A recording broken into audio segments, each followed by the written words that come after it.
छठा अध्याय। ओम नमः शिवाय। ब्रह्मा जी बोले, हे नारद, हमें तथा विष्णु को परस्पर लड़ते हुए देखकर प्रलयकालीन प्रज्वलित बड़वलग्नि के समान शिव जी अचानक ही उस स्थान पर प्रकट हो गए। मैं उनकी उपमा किससे दूं?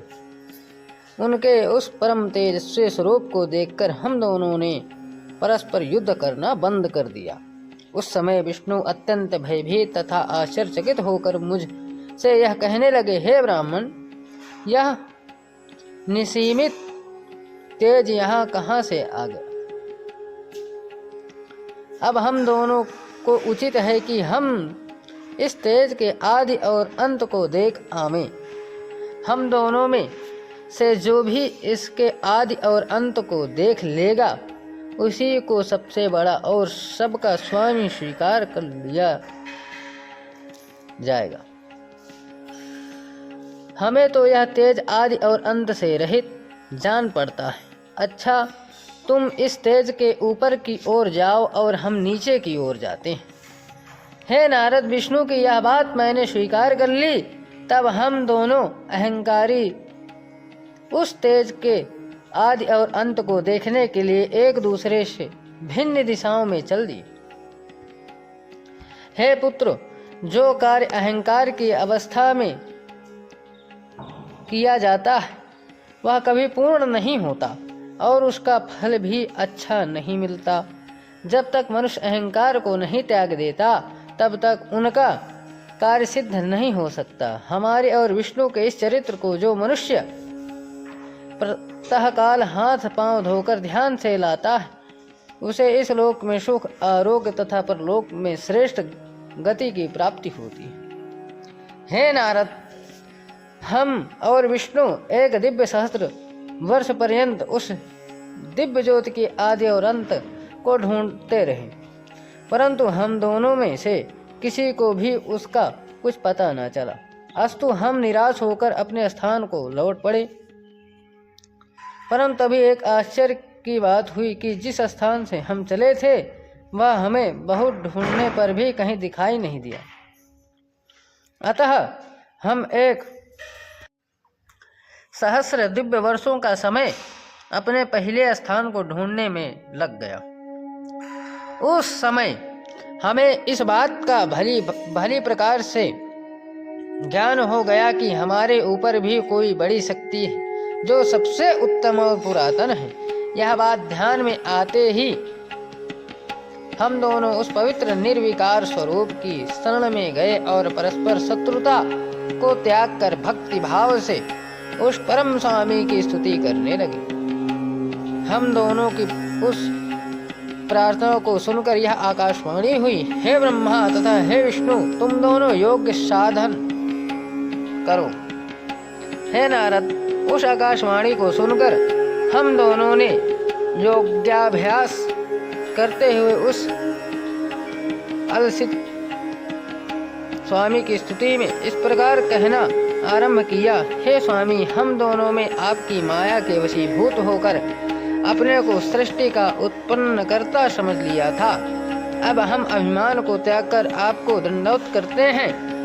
आप हमें अपना सेवक जानकर कृपा कीजिए और प्रकट होकर हमें अपना दर्शन दीजिए। जिस समय हम लोग इस प्रकार स्तुति कर रहे थे, उसी समय हम दोनों को गूढ़ शब्दों में किसी ने कुछ प्रेरणा दी, परंतु हम उसके तात्पर्य को नहीं समझ पाए।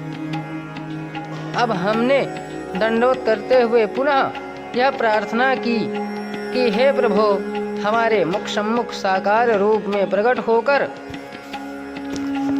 आप दर्शन दें, क्योंकि आपकी गूढ़ प्रेरणा को समझने में हम दोनों ही असमर्थ हैं।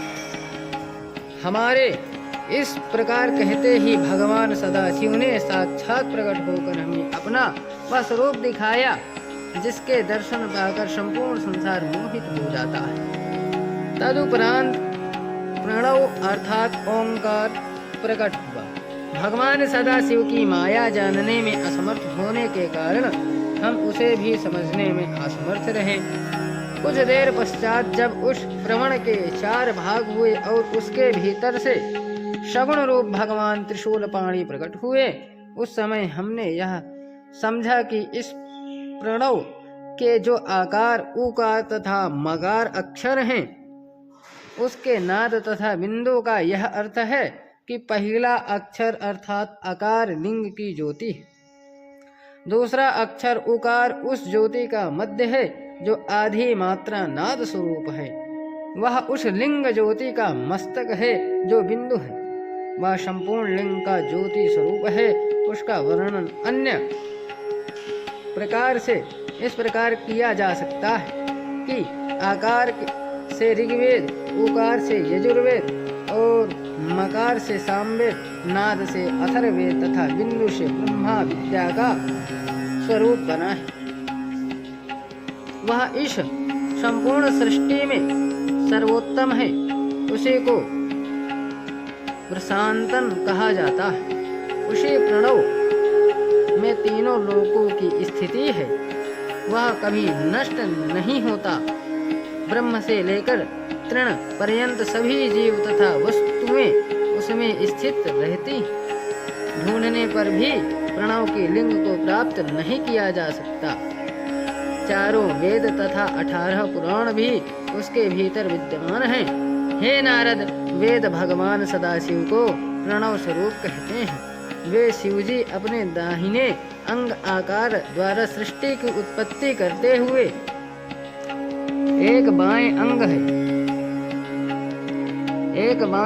है उकार द्वारा उसका पालन करते हैं। प्रणव स्वरूप शिव के हृदय में जो मकार है, उससे प्रलय का प्रादुर्भाव होता है। वर्णमाला के संपूर्ण अक्षरों से भगवान सदाशिव का शरीर अलंकृत है। इन अक्षरों से अलंकृत श्री शिव जी का जो शरीर है, उसका स्मरण करने से अत्यंत प्रसन्नता की प्राप्ति होती है। मैंने और विष्णु ने सदाशिव का जब यह प्रणव रूप देखा तो अत्यंत प्रसन्न होकर हाथ जोड़ उन्हें दंडवत की तथा हम दोनों की ही उनकी बहुत प्रकार से स्तुति करने लगे। ब्रह्मा जी ने कहा, हे नारद, इस प्रकार निर्विकार एवं निराकार पर ब्रह्म की बहुत प्रकार से स्तुति करने के उपरांत हमने उनसे यह प्रार्थना की, हे प्रभु, आप हमारे समक्ष अपने स्वरूप को प्रकट कीजिए। बोले शंकर भगवान की जय।